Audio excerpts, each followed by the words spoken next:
Welcome to Unlock Your Child's Full Potential. I'm Billy, mom of three, positive parenting coach, and your guide to raising kids with connection, not control. Here we talk about parenting without punishments and constant power struggles, building deep bonds, and creating a home where kids want to listen, so you can enjoy family life to the fullest. Today's episode is all about learning at home. Whether you're a full-time homeschooler or just looking for fun, meaningful ways to support your child's education outside of school. I'm joined by Jessica Decaillon, the founder of Wonder Spark Learning. She's a working homeschool mom, a passionate educator, and someone who really knows how to make subjects like Mandarin and STEM feel exciting and doable for kids. We talk about the real-life benefits and challenges of homeschooling, how parents can build confidence even if they don't feel qualified, and why sparking curiosity matters more than chasing perfection. Jessica also shares some really practical ideas for how parents, homeschooling or not, can bring more creativity, connection, and hands-on learning into everyday life. Let's get into it. Hi, Jessica. Welcome to the show. Tell us a bit about yourself, your kids, and your homeschooling experience. Yeah, thank you for having me. So I am a homeschooling parent. I always say that's my first job, but actually my real job is I run my own online teaching organization called Wonder Spark Learning. And we teach Chinese, STEM classes, Spanish, and French. And I'm very excited to talk to you today. How old are your kids? So my daughter is 10 years old. And you've been homeschooling her from the start? Actually, at the beginning, she went to a Montessori school. And when the pandemic happened, we have to find other solutions. Everything closed. So we started homeschooling her. And it has been a very interesting and rewarding journey. So we just stick with it. And she's doing really well. I was really inspired myself to try homeschooling when my kids were younger. For reference, they're 11, 9, and 6 right now. But a few years ago, I thought about it, and the flexibility of this way of life really pulled me in. And I've always felt that the traditional school system is a bit outdated. Like there's just no need for kids to memorize all this information that they'll likely forget. And Yeah, what for sure. really matters for me is sparking their curiosity and love of learning. Especially for the early years, I think teaching subjects like grammar and basic math, it's suitable for all kinds of parents. And I believe things like physics and biology should be explored hands-on rather than just learned from textbooks. But when my kids were little, with three young kids, I realized I didn't have the physical capacity and the sanity to be everything, the teacher, the parent, the household manager. So hats off to you for doing that. And I've always wondering how homeschooling parents balance being both the parent and the teacher.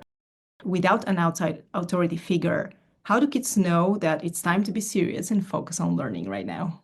Well, I think it really depends on the age of the child. So I can only speak from my own experience. So when my daughter was little, we did a very little workbook before the age of 7. Like you said, it was a lot of hands-on learning.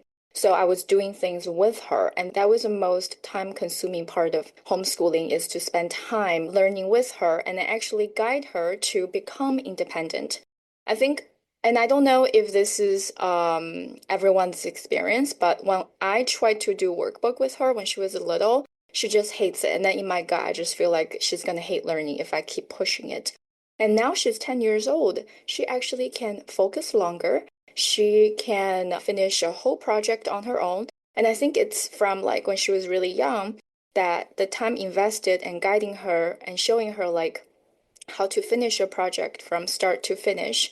And that really gave her the confidence to be more independent. So now that she's older, I think that I'm still learning with her, but sometimes I do have to change my energy. So, like you said, you're the parent and you are also the source of comfort, and then you're the teacher. So, on some days it's easier. We just start and everything is smooth. Some days I have to go like, okay, I have to take a step back. We either take a break or I have to put on a more serious face because she does need the discipline to understand that education is important.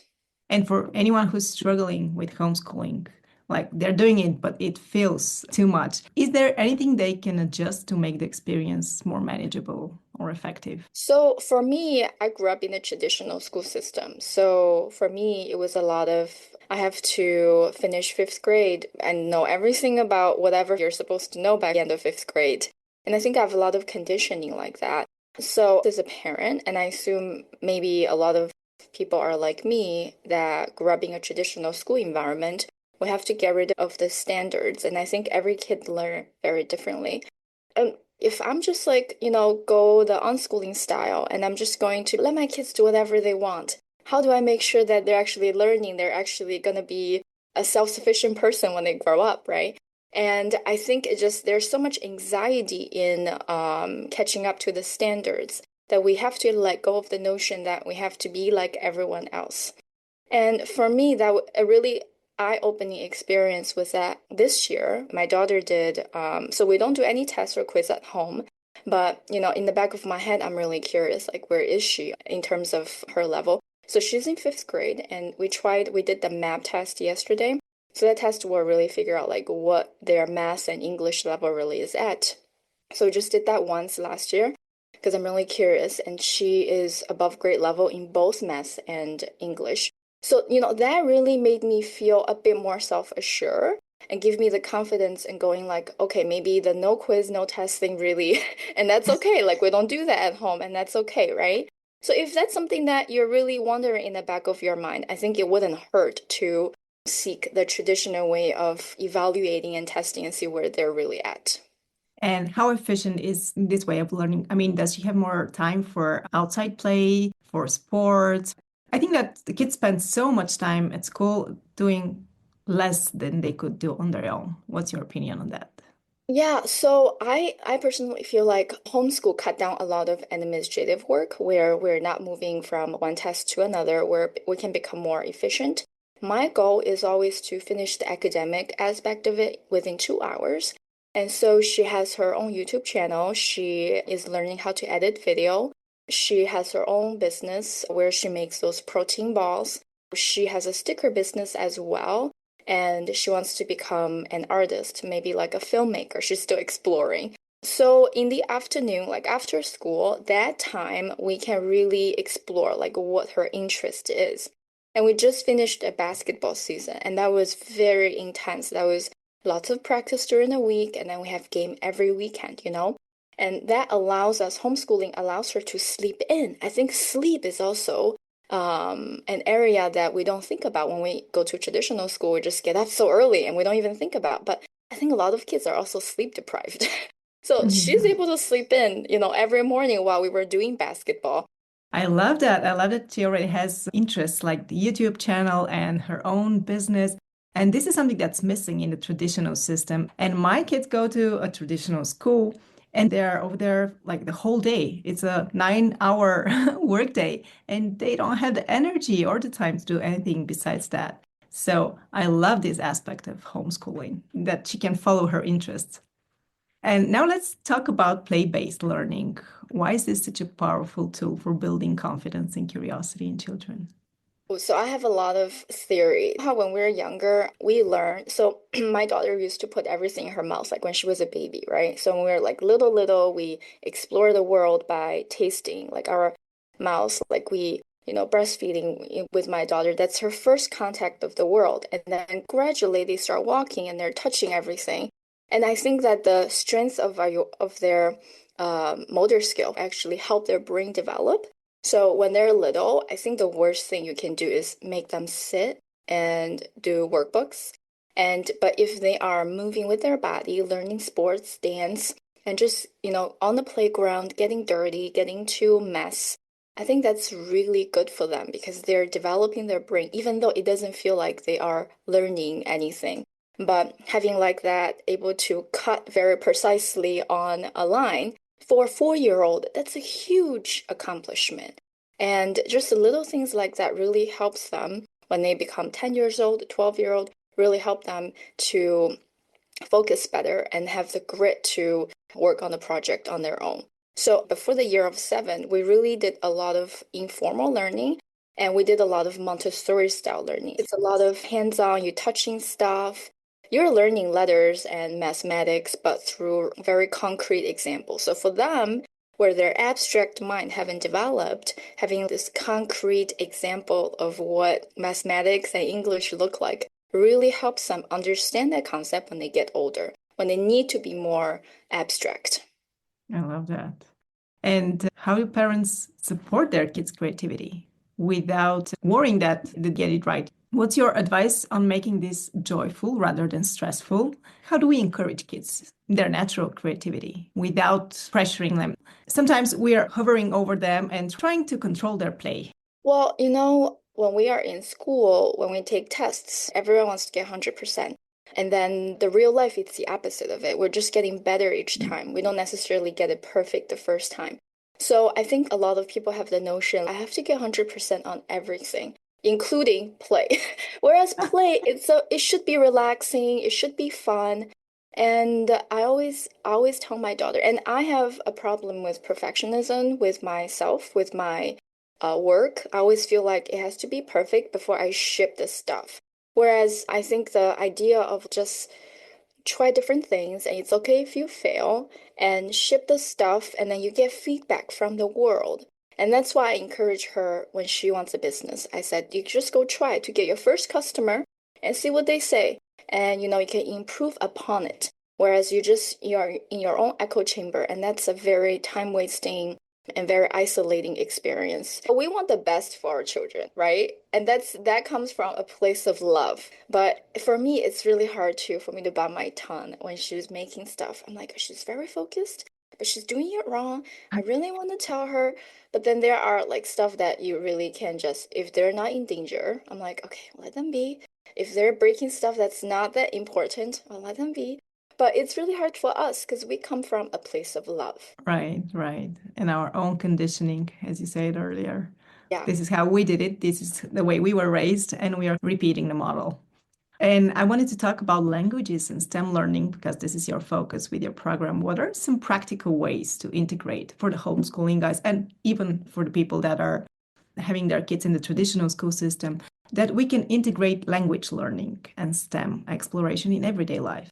So STEM is like making stuff and like we talked about earlier, making stuff, you reiterate, make a better version and just test it. For example, like a egg drop machine. That was a project that she really loved when she was a little.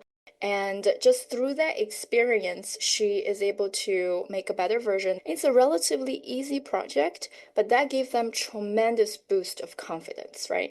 They know that they can make the things on their own. They understand that they have the ability to start and finish a project. And it's a very low risk project to build their confidence. And as they get older, they can tackle on more complex STEM project. They can try to build a plane, which is a very hard project to get the wing just right for them to the aerodynamic to balance. But from small, simple project to more complex project, that's how we build up our confidence in our career. And that's how they build up their confidence in their ability. So that's STEM. For language, I think when we want to connect with a different cultural and different part of the world, the best way to do it is to learn their language. And honestly, my first language is Chinese.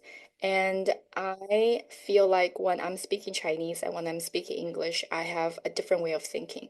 So when we are having exposure to different culture and different language, that really opens up our perception of the world. What do you think of apps for languages? My first language and my family's first language is Bulgarian, is not English. And my kids are using Duolingo to study English. They study at school, but it's helping a lot. What do you think of these kind of apps? That's awesome. I also use Duolingo to learn French. So free resources are tremendously valuable. And I love the aspect of Duolingo where I can learn the vocabulary, which can be the most tedious part, right? Knowing the vocabulary of a new language. But I think that when we learn language, we want to speak with people. And that's how we really learn. The speaking and the listening is how we really learn.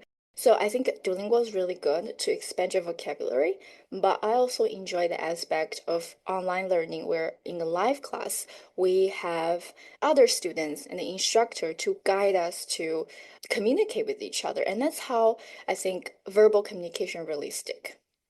Right. And that's why when you go to another country and you're out there, you learn the language really quick. Exactly. And going back to the projects, the STEM projects with the airplane example, my kids would be like trying, having a difficulty, and coming to me for help. Do we help in those moments or we let them explore and fail? And what's the process? Oh, that's such a good question. So I always give them question. You know how we like ChatGPT? I don't know if you use I ChatGPT, love but it. right, it helps us think because it gives us like a prompts and guide us thinking into making a better project. So I'm trying to act like I'm her AI assistant. Maybe, for example, she would say, "Oh, I just cannot get the size right," and I'll say, "Okay, so did you try, this? What do you think of that?" Or sometimes I would just look at the project and I would just say what I see. So I'm trying to help her think. And my daughter, she likes to do things on her own. So after a few questions, she's like, okay, I think I'm gonna try this, try this, try this. But there are some projects like when she first started her business, she's really like, do you think people will buy the pack for $6? Like for example, right? And in those instances, these are the things that I think that might be really above her ability. So I give her little hints of like, okay, so why don't you try this? And then I try to be as hands off as possible. I think if I do too much for her at this age, at 10 years old, I think it's detrimental to her confidence if I do everything for her. So I'm trying to be like the AI assistant, but human version. Yeah, that's so true. And I think I might be a bit over controlling, like trying to control how things go and help a bit more. And then being frustrated. Why can't they do it alone and ask me questions all the time? So yeah, it's a tough one. I was wondering, Mandarin is often seen as a difficult language for kids. How do you make it fun with your courses and engaging for young learners? So for language classes, I think the key is that the kids feel your energy. So when you show up for class, they have to really feel your energy, like you want to be there, you are really want to engage them. So for learning anything difficult, it has to be fun, right? And then for my class, I try to think like, okay, who are the educator that I really enjoy when I was a kid? And I like to watch them like, people like to watch Bob Ross because he's like chill and cool and he's comforting, right? People like to watch Bill Nye because he teaches you stuff, but his show is edited in a very engaging way. So you're always like, there's always something new. And then they sprinkle the education component throughout the show. So when I design my classes, I try to think like, okay, I need to capture their attention. So for kids this age, from the age of 7 to 12, they might be like a lot of them are watching YouTube shows where it cuts really fast, right? So if I'm just giving them a lecture, they're gonna be like, oh my gosh, the 30 minutes is just, it's not ending. But if I incorporate games and I, sprinkle a joke here and there, and while we are learning the language, and then they feel like the 30 minutes pass differently. Have you ever feel like time pass differently when you're having fun? Yeah, yeah. Yeah.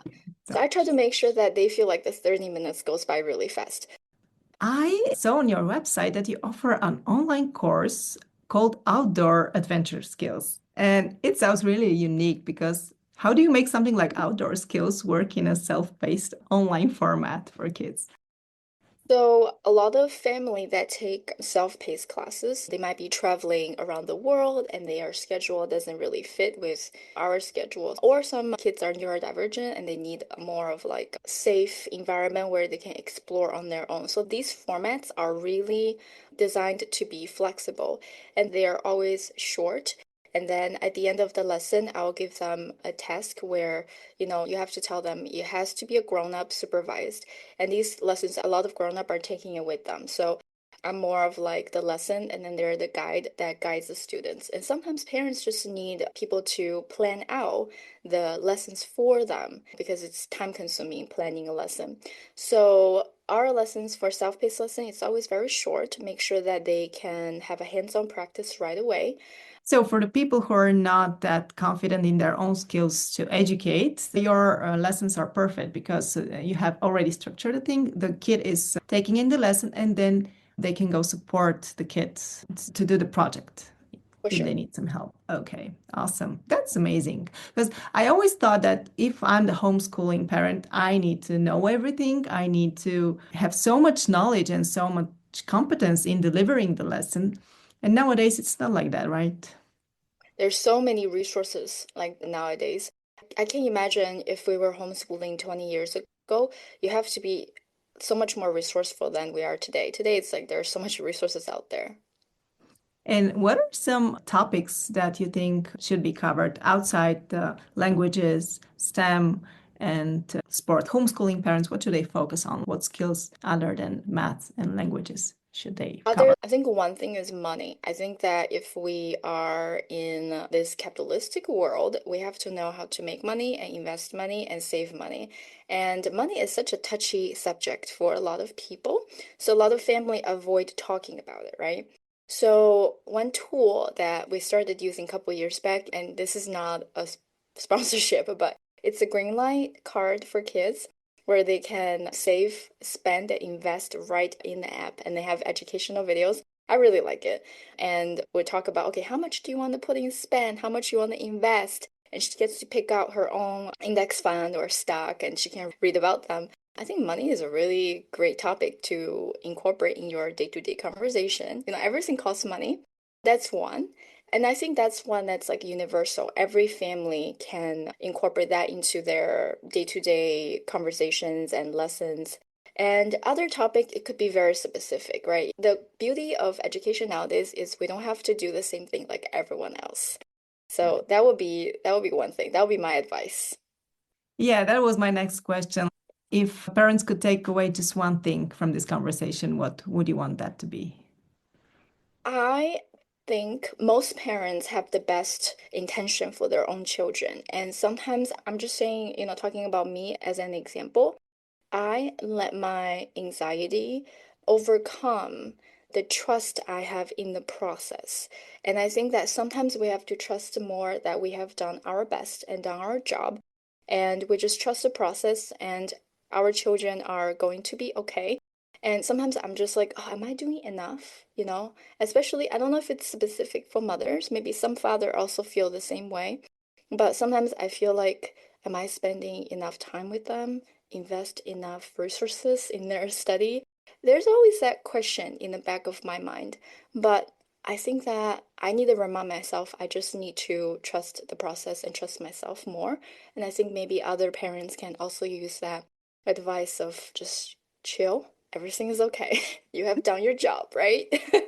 That's a great point because I can relate. I was thinking while you were saying about your daughter and her business and her YouTube channel, and I was thinking, oh my God, my girl is 11 and she's not there at all. What am I missing? So that's great advice. Chill. But that's the thing with like parents is sometimes we are really competitive, right? So I think that another thing that I'm learning to do is to have a safe community where like I have people that I trust and I can tell them things without them feeling like, oh, I have to match up to that or like, oh, I'm not doing enough. So I think like finding community for ourselves where we can express concerns and brag sometimes freely, that's also a big one that I am trying to do better in 2025. That's a great goal. Well, Jessica, thank you so much for this conversation. It was wonderful. And would you please tell listeners where they can find more of your work and connect with you? Yeah, so my website is wondersparklearning.com. We have online small group classes for language and STEM learning. We also have self-paced classes if you have a really busy schedule. And our teachers are really great at engaging and making the lesson fun. Thanks so much for tuning in today. If you're enjoying the podcast, I'd be so grateful if you hit that subscribe button so you never miss an episode. And if this show has been helpful or encouraging to you, would you take a moment to leave a review? It's one of the best ways to help more moms around the world find this podcast and join us on the journey of raising connected, confident kids. I appreciate you being here. It truly means so much. Until next time, take care and keep showing up with heart.